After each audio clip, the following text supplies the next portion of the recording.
Hello, welcome to our UECU Thursday weekly stream. If you've been joining us from the Zoom call, you would have been hearing about our great news. We've got our new presidents for next year coming up and voting for them. It's crazy because that means it's been nearly a year we've been online, and that just seems unreal. Because even it seems like yesterday we were back, we were in person on the French A campus meeting every Thursday. But I'm getting used to this now, and I feel like I've just got into it, and now stuff's opening up again. But we'll have to see what happens. Welcome to the stream. This week we'll be having John Mark speak to us again in our Acts series. But before we go there, it might seem like a distant memory, our events week, but that only happened a couple of weeks ago. But you might think that was it. How can we move on from that? How can I get my friends chatting more about it? It just seems it's fallen flat. Well, good thing is we have a thing called follow-up. And I'm going to get Caleb up. Caleb, can you pop up? And we're going to just find out what follow-up. Caleb, when we say follow-up, what do we mean by that?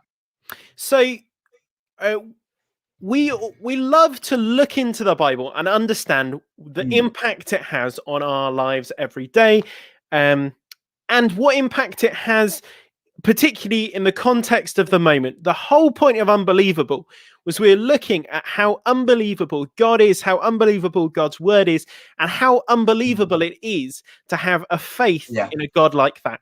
And so we've been going through, on Wednesday evenings, we've been going through a little thing called Uncover. Now, this looks like a bit of a chunky book, to be honest. But honestly, it's fantastic. It's a part of the Bible called Mark's Gospel. And it goes through the story of Jesus. So it follows through his life. And in doing so, we start to uncover, we start to explore, we start to understand the unbelievable person of Jesus. Well, I think you sold it perfectly there. That's what the process is. You just going through a book of the Bible with a friends, talking about it, taking questions. Can you tell us when is it? As you're saying, it's a great opportunity where people can ask questions and whatnot. It's on a Wednesday evening at 7 p.m. It's on Zoom. I know it's often a little bit awkward to join a Zoom call if you don't know loads of people, or if you're slightly unsure whether you're going to be the odd one out. Let me assure you, there's a whole pile of us who are there. We did one a week ago on Wednesday, and there were a whole pile of different people there. There were people who had questions. There were people who'd never even really thought properly about this idea of Jesus. And so whoever you are, whatever your background, whatever your interest or understanding of Jesus is, it's designed for you. And it's a great opportunity. Come with questions. Come if you're a skeptic. Yeah. Come if you understand it. It's great. Do you know, I might make the bold statement that if you're in Bristol and you're coming along to it, I will get one of those uncovers to you if you're saying you want to do it so you can have it. We've already said, doesn't matter where you are in the country, we'll post one of these to you for free. And to put it into context, these are like 8 or 10 quid if you buy them yourself. So we're willing to send you an 8 or 10 quid worth book. If you come along, it's really worth doing. It's great. Well, there you go. A free book. Thank you, Caleb. Thank you very much. So there we go. You've heard it there. You'll get a free book if you come along to our Uncover evenings. So now we're going to jump along to our talk of the evening. And for that, we're going to have a man called John Mark. Hi. Hello, nice to meet you. It always makes shocking. You've got 2 gospels in your name there. What was it? Was that a family thing? Were your parents thinking, yep, let's give him 2 biblical names in one? Yeah, there was a guy in Acts called John Mark. Yeah. Or sometimes it says John, whose surname was Mark, so they just thought they'd give them both to me. That's brilliant. So do you mind introducing yourself? Like, who are you? What's your job? And what's brought you along this evening? So my name is John Mark. I'm married to Roz. We live just south of Swindon. We have 2 grown-up children. One of them lives in London. The other still lives at home, who's 25 years old. My job is with UCCF. UCCF is a charity that basically works alongside Christian unions all over the country. And my role is to work with Christian students and CUs and the staff team in the southwest of England. And the reason that's probably the reason why I got invited to come along this evening, because this is part of my job. We're quite unique as university societies go, that we have an organization of people whose full-time job is to help support us in our mission, which I always think is amazing, actually. Like, it's not the CU's job to support UCCF, it's UCCF is supporting us in our thing. And that's just amazing. Yeah, totally. It really is. I think I'm just gonna let you take it away. You're gonna, what's your talk called? Do you want to say? It's called. So I've just been reminded, as ever, I'm always forgetting. We have questions at the end. It's in the link here. Scan that QR code. John Mark is very kindly accepted to answer any of your questions at the end. So please ask questions throughout and stick around to hear your question be answered. But John, tell us the name of your talk and we'll get underway. Brilliant. Adam, thank you so much. The title of my talk is An Amazing Community. And I've been asked to look at Acts chapter 2, verses 42 to 47, which we're going to read in a minute. So first of all, I just want to thank you, Adam, Caleb,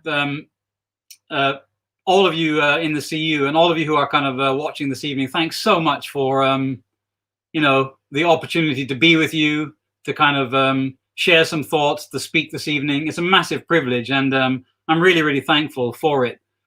I just wanted to say as well that this has been such a tough year, and maybe you hear loads and loads of people saying that to you. I'm not sure, but it's been such a tough year.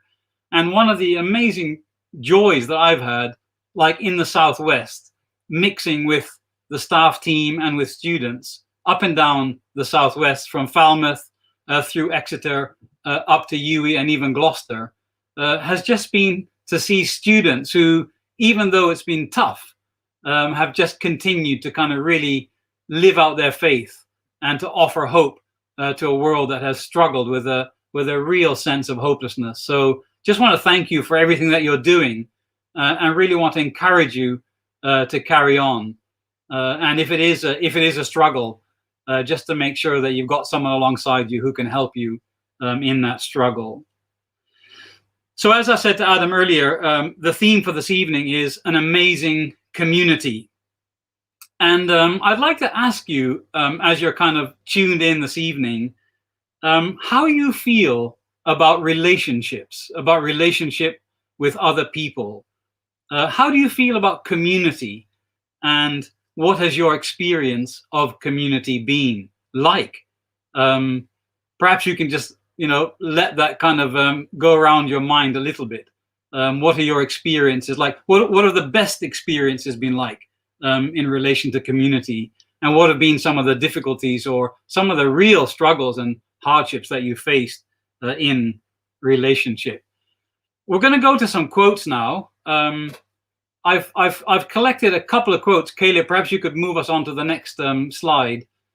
From a few sociologists and a couple of psychiatrists. The first guy is called Erich Fromm. He's a really well-known guy. He wrote a book called The Sane Society. And he says this: there is not much love to be found in the world of our day. There is rather a superficial friendliness concealing distance, an indifference, and a subtle distrust. And the next one, Caleb. This is R.D. Laing, who was quite a radical psychiatrist, but she said, we are born into a world where social alienation awaits us. Before we ask such optimistic questions as, what is a personal relationship?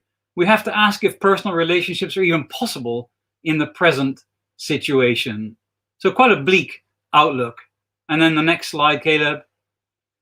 This is Karen Horney from the book, The Neurotic Personality of Our Time. And she says in that book, the average individual today, even when they have many contacts with others, nevertheless feels comparatively emotionally isolated. They are caught in the dilemma of hungering for a great deal of affection and yet finding great difficulty in obtaining it.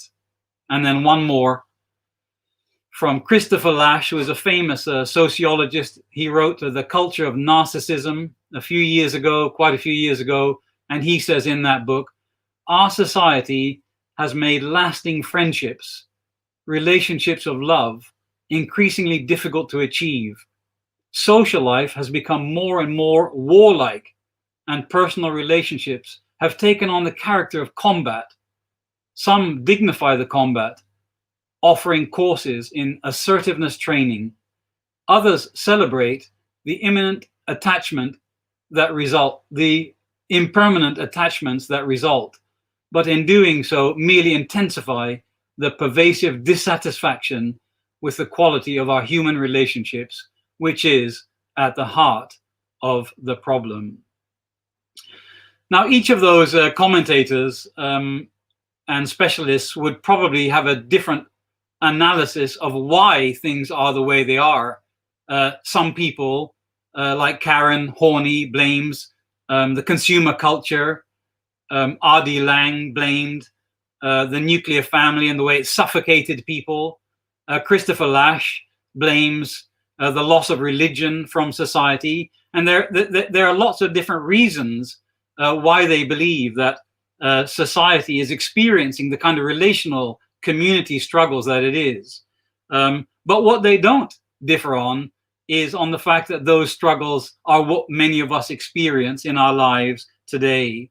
And the reason why I asked you that question at the beginning was to see what your experience is like and whether maybe you can resonate with some of the things that these guys have written. We desperately need to recover the meaning and the experience of true community. Well, that brings us to our reading for this evening. Caleb, the next slide, please. This is from a book in the Bible that you've been studying. It was written by Luke, one of the eyewitnesses to the life of Jesus. And this is kind of a follow-up book to a book like the Uncover book that Caleb was talking about earlier. And in Acts, Luke basically describes kind of what happened after Jesus left. And one of the things he describes is what the new community, what the amazing community of Jesus looked like. And there's this short but incredibly powerful and beautiful paragraph about the new community of Jesus. And this is what it says. They devoted themselves to the apostles' teaching and to the fellowship, to the breaking of bread and to prayer.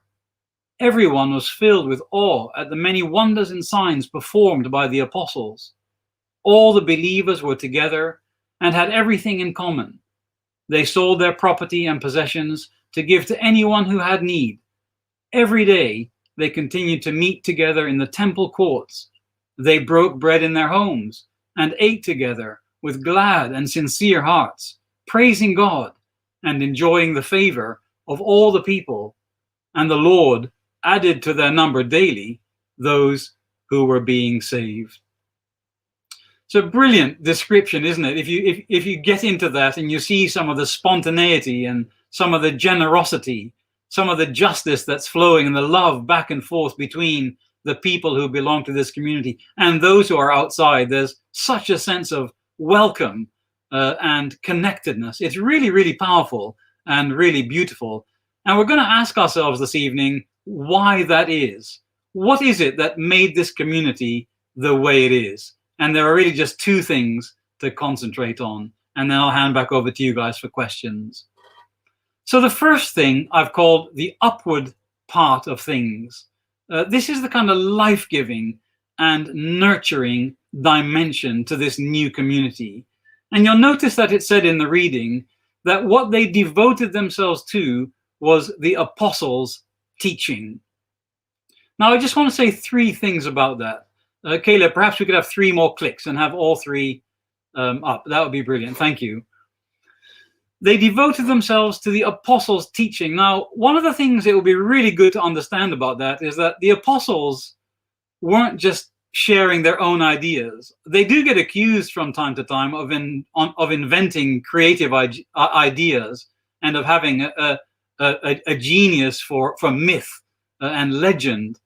But one of the followers of Jesus, like Luke, one of the eyewitnesses called Peter, in a letter that he wrote, 2 Peter 1 verse 16, he says, "We did not follow cleverly invented stories when we told you about Jesus, but we were eyewitnesses."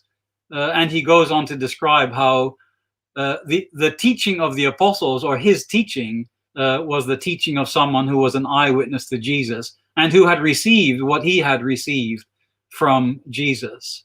And that's really the second thing I want to say here, that it wasn't the apostles' own ideas. You could say, I suppose, that it was God's ideas that founded this community, that gave it life and nurtured it into the beautiful, organic reality that it was. And Jesus says in one of the other Gospels, Gospel of John, chapter 14, verse 23, "These words that you hear," and he was speaking to people like Peter and probably to Luke as well, "these words you hear are not my own.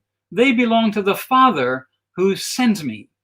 And I think this is the thing to realize this evening, that there are 2 ways you can design and develop a community.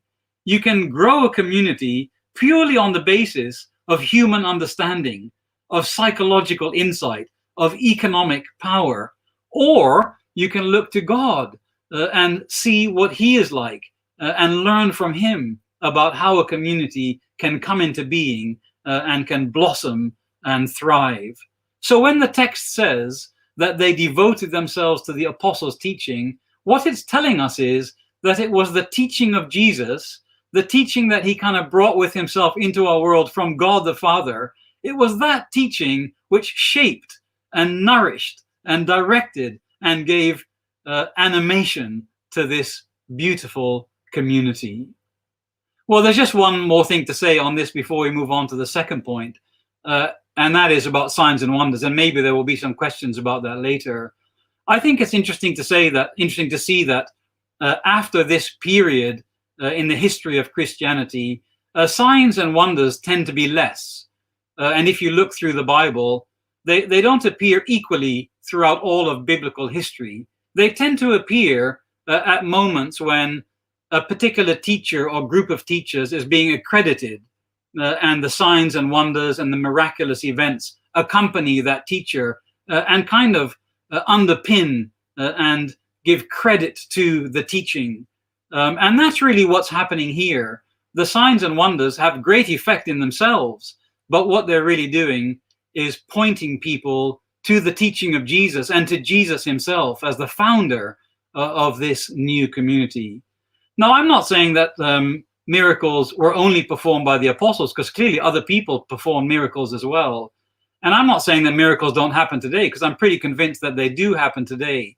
But what I think I'm trying to say is that it's probably not right to expect there to be the same density of miracles in our world today as there was in the time of the apostles, because that was a particular time, and it seems that the signs and the wonders were there to authenticate the message of Jesus and to point people to the real source of this community's life.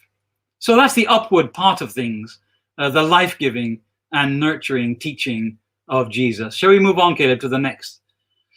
So here's the second thing, and there are 4 quick dimensions to this. This is what I've called the outward part of things, or belonging and loving. And you'll see that it says in verse 42 or 46, if you have your own Bible open and you're following along, it speaks about the breaking of bread. Now, this wasn't just a case of going down to the local bakers and buying a baguette and then breaking that up and passing it around. This was a really significant experience and a really significant celebration. The breaking of bread was really a kind of symbolic reenactment of the life and death and resurrection of Jesus. The reason why they broke bread like this as a symbol of the death and resurrection of Jesus was to remind themselves of the incredible love of God that had rescued them from their rebellion against him, that had rescued them through Jesus himself by the self-giving love which took him to the cross, where he died for their sins and where he died for our sins. So basically, there's this kind of daily remembrance that the reason they have the kind of joy and the vitality, the sense of newness and direction that they have, is because of what God has done for them in Jesus through the cross. His dying on the cross brought them life. And so they want to remember that, and they want to demonstrate that and show that to everybody around them who wants to know where they've received their amazing lives from and how they've come into the generosity and the love of God. So there's the breaking of bread. And the second thing is prayer. I guess this is, in a way, it's put so straightforwardly, isn't it? Like, prayer is a complicated thing. But in verses 42 and 47, we read about their prayer, that they're praising God and that they're speaking to God. And I guess this too is just a kind of a demonstration of the connection that they have that is more than just human. They're connected with one another and they've been brought to life by Jesus, but they need to continue to be refreshed in that.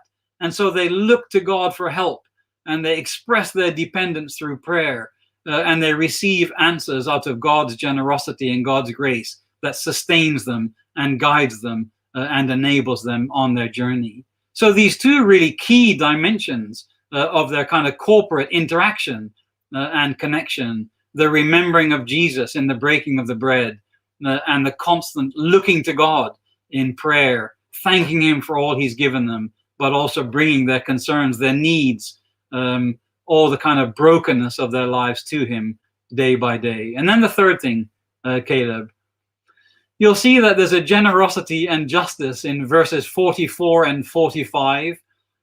Some people have called this Christian communism, but that's probably taking it a bit too far. You'll see that whenever there was a need, that need was met.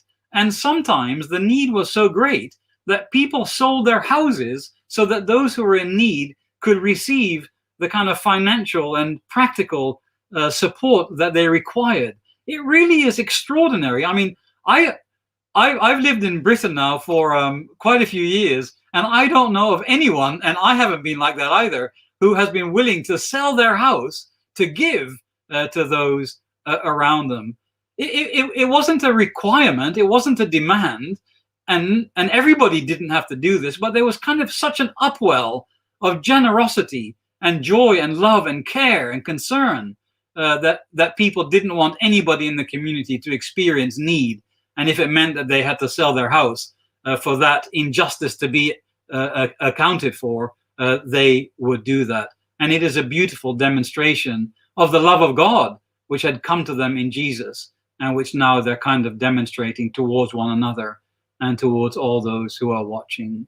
And then there's the fourth area.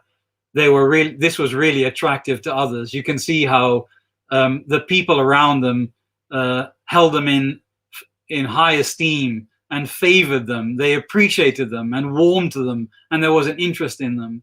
And people were being added to their number daily. I guess as they demonstrated what God is like in Jesus through their own lives in this beautiful community, people were attracted to that and wanted to belong to that and be welcomed into that. And I just wanted to say, I mean, we're going to kind of finish here, but I just wanted to say that one of the massive joys for me in my work with Christian students around the Southwest is that again and again, I've heard people who aren't in the Christian Union say that the Christian Union is one of the most welcoming societies in the university. And I think that goes back to this. It goes back to Acts chapter 2, where we see the kind of the beginnings of the Christian community, what has become the church, and of which the CU is a kind of an outreach arm on campus. This is describing the Christian community, and we get a flavor of that not just in Acts chapter 2, but in our own Christian unions very often as well. So there's one more slide, Caleb. I don't know if that can come up.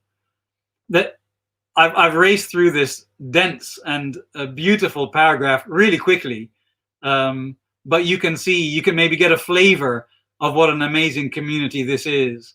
that they're alive to God, that they're alive to each other, and that they're alive to those around them. I just want to kind of finish with this. It may well be, you know, that if you're watching this evening and you're listening, that you really haven't had that kind of an experience of God or of other people, or even maybe the church or Christian people have just been really abusive and damaging to you, and it's been incredibly painful, and it's kind of drawn you to walk away from God and from others, and maybe become more guarded and inward looking. I just want to say that I'm really, really sorry about that. It's a terrible thing, and we just see it around us so much. Not just that Christians might be hurting people, but that people are hurting one another, that people are treating one another inhumanely through the centuries and even today. And if that's been your experience, I'm just really sorry. And I want to invite you this evening to think about Jesus, to reflect on who he is and on his self-giving love for you in the cross, but also to see that love at work in a historic community that has continued its line from then through till now, and to encourage you to come to God, to come to Jesus, and to meet with some people, as Adam and Caleb were saying earlier, who want to, through that booklet, Uncover, introduce you to Jesus and introduce you to the amazing community of his people. I'll stop there. Thanks very much for listening. And if I can help with any questions, that'd be great. Oh, I'm little in this corner. No, thank you so much, John Mark. I think the really cool thing about this passage is that for Christians, it's a real encouragement, and for non-Christians, it's whoa, this is just completely countercultural, and it's really just amazing. And hopefully, I think the real hope is that hopefully non-Christians today look at Christians and be like, oh, okay, there are. I know a Christian who is countercultural and who is acting in this manner. I believe we actually do have quite a few questions. I think you got the juices flowing in people's brains. Here we go. Need is seen as huge importance here. How do we tackle the idea of rich Christians when there's many Christians who are in dire need? Oh. Yeah, wow. That's amazing. It's an amazing question, and I think it's a painful question, and it's a profound question. And I just don't think there are any easy answers. I think there are two things that I would say about it. The first thing would be that those of us who are hearing this question probably need to think very seriously about our lives and about the way the Christian community often styles itself and lives, sometimes in complete oblivion to the injustices of the world, or the poverty in our world, or the disease in our world. I mean, one of the things at the moment is the COVID vaccines, isn't it? Just the kind of distribution of them around the world. There are some real questions about equality there.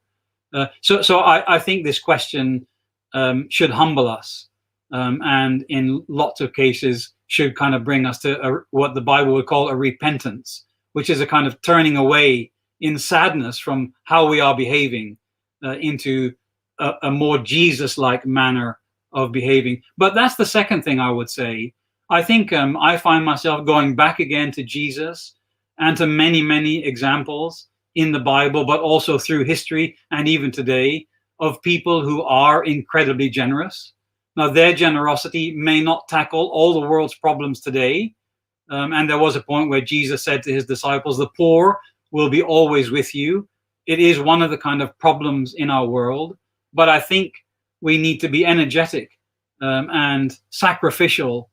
And sometimes I think we need to be angry and active in stirring up the rich societies and the rich people like ourselves to be more generous and self-giving to the poor around us. But no, Adam, you may have something to add to that. No, I think that was really well said. And I think, especially at uni, where we're in the city of Bristol, and actually quite a lot of our students, especially in the city, we're actually we're quite privileged. We might think as students we don't have much money, but many people in Bristol would dream of what we have. And I think, I think also we're told in the Bible that people to give in private, don't shout and lord over what you do in like your generosity. So actually, I think there's many times when I found out people I know who are quite well off as Christians have actually been giving insane amounts away, but they won't shout about it. They don't tell everyone. So I think that's people do it in private as well. But it is a difficult thing, especially when you've got these mega rich televangelists in America. I think it does cause some issues there. Okay, next question. Why aren't Christians today giving up everything?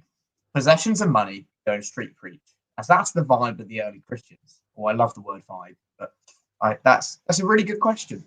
Because I definitely have quite a few possessions in my room right here. And you've got a lot of books there, John Mark. That's a lot of. I should hang my head in shame. Yeah. I mean, it's another really, really good question, and I think that it would be too easy to give, uncomplicated answers, simplistic answers. There is a complexity here, and I think I'll come to the challenge of the question in a minute. But I think it is also good to see that in Jesus' day there were rich believers. If you think of someone like Joseph of Arimathea, Joseph was a member of the council. He was of the ruling class. He would have been a very wealthy person. In fact, he was able to own a grave, which he then donated to Jesus for him to use when he died. Joseph is just one example of many, many people who would have been very wealthy. If you go back into the Old Testament, and I think the Old Testament plays out in a different context, so you have to be a bit careful how you understand the Old Testament and material possessions. But Job, who is a very well-known believer, when we meet him, he's a very wealthy person. And although he loses everything, he does kind of grow back into that position of great wealth and ownership of land and animals and so on. So throughout history, there has, I think, been an understanding, and in the Bible there is an understanding that it is possible for people to be wealthy and still to love God and to love their fellow human being. So we need to be careful to be overly prescriptive that to be a follower of Jesus, you have to be poor and you have to give everything away. I think one of the things you see in Acts chapter 2 is that those who did sell their possessions did that voluntarily. And I guess that's where I would like to go for the second part of the question again and say that, we see this group of people in Acts 2 who are so overcome with the joy of what God has done for them in Jesus, that the things that normally count really strongly towards value and power in our world look like nothing to them, are meaningless to them. And so they're willing to give it up because they have something much more. In fact, Jesus gives that story, doesn't he, about someone who finds a pearl of great price in the middle of a field. And because they want that pearl so much, they just sell everything to own that pearl. And I guess we've lost sight of how extraordinary Jesus is and how extraordinary the love of God is for us through the cross of Jesus. And the more we get taken up with that, I think, the more we'll be willing to let go of things that now seem quite precious to us. But it's a long journey, and I need to start with myself. No, thank you. That really well put. Let's bash on to the next question. Two links. We've got two questions here linked together. Okay. What evidence do you think there is that miracles happen in this day and age? And how do we go about tackling the division in the church over miraculous events today? Okay, I can see why these two questions are put together. Yeah. Take it away. Yeah, these are really good questions, guys. Thank you so much. And I wish we could be around a table, with a nice drink in our hands, and we could chat this through together. The reason why I said quite confidently that I think there are miracles today is that, I mean, I don't have what I would call a list of academic evidence, but the anecdotal evidence, I think, from my own life and the connections that I have with people. I grew up in Indonesia, where my parents worked with a tribal community for many years. I was born there, and we saw extraordinary things happen that you would normally say just couldn't happen. And those things that happened on our watch, we know of many others that those things happened to as well. People that we know, but also people have written stories of their lives. And even around us, I think from time to time, things happen where you go, that just seems extraordinary. It seems like God was at work there, and something happened that was beyond our ability to make it happen ourselves. So, I mean, I think I'm a skeptical person, I think, by nature. And I remember watching a Louis Theroux program where he basically collected a bunch of, miracles by description, and then tried to find the evidence for them actually having been true miracles. And it seemed that none of them stood up. So I think there is there is this body of claim where people maybe too often and too wildly claim that miracles happen. And because of that, and maybe because we're kind of much more scientific now than we ever used to be, we sort of lean towards miracles not really happening. But I think if you look at the everyday lives of people and the stories that have happened throughout history, it seems like miracles weren't just there at the time of Jesus. They haven't gone away. They do happen. I think the problem in the church is that people understand scripture in different ways. I guess one of the ways in tackling the division is to love one another through our differences, rather than to allow those differences to separate us and to create a kind of animosity. And I think that's what the Christian Union does incredibly wonderfully. You know, the Christian Union gathers around the core issues of the Christian faith, and that is the basis on which they kind of operate and connect. But it may well be that in the Christian Union, you have people who think different things about miracles. Some people maybe think they don't happen today, and other people think we should pray specifically for them to happen because, you know, that's part of our job. So there will be differences, but I don't think those differences need to cause division. We can still love one another in the good news of Jesus. Yeah, that doesn't feel like a thorough answer, Adam. So please do feel free to push back or add to it yourself. You know. No, I think you really you hit the nail on the head of places there. That it's one of those things where I just think Christian Union really encapsulates well, is that people can be of different denominations and have a shared belief in that. And actually, almost, I wish that the wider church looked at Christian Union and were like, oh, wow, okay, that's it. We all can come together. And I think we've got time for just one more. We've got one more. Okay, final serious question. How is it best to deal with tricky community situations when it seems tough? I'm trying to think what they're trying to say here. It's difficult without a bit more detail, isn't it? But one of the things that came to mind as I read that and maybe think about a community where there is tension at the heart of relationships, I guess what is going to be really important is to identify the issues. That's going to be one of the things, and it may well be that the issues look different to different people or to different groups within that community. So I guess that's one of the tough first steps, is getting clear about the issues, but also understanding the nuance of those issues from the different kind of angles that people are experiencing them or seeing them. I think just maybe building on that, it seems to me that quite often community tension escalates because we either overdo the kind of assertiveness in relation to justice and fairness. Now, we don't want to compromise justice and fairness at all, ever. but sometimes the way we defend it or promote it can be so angular and can be driven by pride or by a sense of bitterness or by anger, and that can create an inappropriate manner, an inappropriate way of trying to get to the heart of the problem of injustice.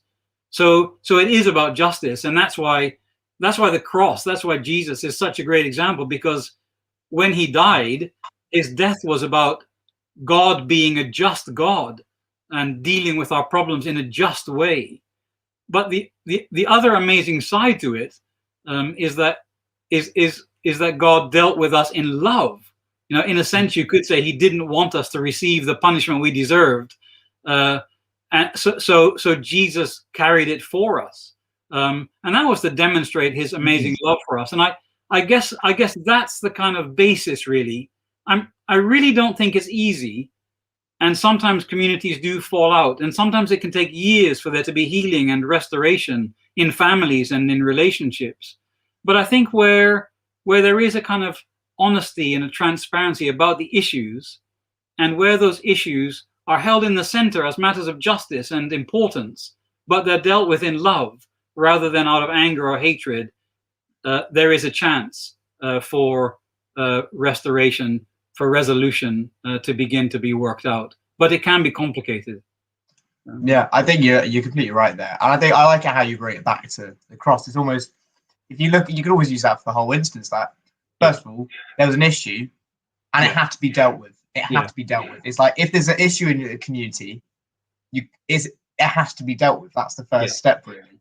And I love how you said, actually, it's coming from a place of from the cross. And also, as Christians in a community, remembering that you've all, even however difficult the situation is, you can be like, actually, we can all humble ourselves in the sense of going, we all needed Jesus. We've all got some. We aren't all perfect. I think like that really helps in that, even if it is really tough. No, thank you. Great questions. I think we've got. Oh, what did you want to say, Mark? Oh, the other thing I think so. In Acts chapter 2, just bringing it back to that, I think that's why they keep going back to the apostles' teaching or to Jesus' teaching, and that's why they keep breaking bread, and that's why they keep praying, because although there is generosity and love, to be able to maintain that and keep fleshing that out, they really need God's input, and so that's why they do those things. No, perfectly. No, really well said. Thank you. I think we've got one more question. I think it's a funny one. Would you rather have a giant dog as a pet or 20 mini elephants as pets? I think that's a great question. If the elephants were baby elephants, I might go for them. But if they're grown ups, I'd go for the giant dog. Well, it says they're mini, so you could have a mini. herd. Okay, mini. You got a herd of mini elephants. I think I'd go for the 20 mini elephants. You know, that would be amazing. I do love dogs, though. I do love dogs, though. I think I'd go for the giant dog, just to memories of growing up with the TV show called Clifford the Big Red Dog. That's just amazing. It always makes me chuckle. I would just love to walk down Swindon High Street with 20 elephants behind me, kind of, in tow. What have you? Yeah, it would be phenomenal. Yeah. Well, thank you so much Stuff of dreams. for answering the questions. There were some great questions. Thank you for taking the time. Yeah, thank you all very much. Amazing. No, it's been wonderful. As ever with our speakers, we always ask, like, how can we, as Christian Union, but also as anyone watching, how can we be praying for you? Like you as a person, but also what you do as a living, so working for UCCF. Yeah, I mean, at the moment, really appreciate that. Thank you. I mean, I think our big prayer at the moment as a team is for the new student leaders, the new committees around the region. Yeah. And we're organizing this weekend. So Friday night and Saturday is a kind of online event for new leaders, and we're just praying that it'll go well. But we're praying it'll be a massive help to all the new leaders of Christian unions in the Southwest. That's the big prayer at the moment. And for people who don't know, that is called Forum Southwest. And if you remember in CU, and if you can't go to it, it's online, so that's the joy of it. No, but we'll definitely be praying for that. And for anyone who's not a Christian watching, the reason why you pray is because we believe that there is power in that God answers prayers. And it might seem really alien if you're not a Christian and you're watching this. But it's good for us Christians not to hide that fact that we are dependent on God through prayer. So, John, do you mind if I just pray for you quickly? Yeah. Dear Lord, thank you so much for bringing John here and speaking through him and helping answer those tricky questions. Lord, thank you for people bringing up those questions in people's hearts. Lord, we pray for just UCCF in the Southwest as they about to have this weekend. Lord, I pray that you help it go smoothly. And Lord, we also pray you help to equip the new leaders of Christian unions in this area of the country in the coming year. Amen. Amen. Thank you. No, thank you again. It's been lovely seeing you. You too, Alan. And thank you, everyone. Thanks a lot. It's been amazing. Bye. So there we go. That's the end formally on here on the stream. But before we go, if you had any questions that weren't answered, this is a cheeky plug of our Uncover. Please come along on Wednesdays where you can dive into the book, which is Mark's Gospel, and talk about it, pick it apart. It's a historical book about the life and death of Jesus. It's not some ethereal story made up by someone in a room on their own. This is someone who went out and asked questions about people, their views, what they saw, and wrote it all down so we can hear it and read about it and pick it apart ourselves. So please, if you had any questions that weren't answered, come along Wednesdays. But that's it from the stream, and I hope to see you next week. So please, if you're here, go back as it's popped up there.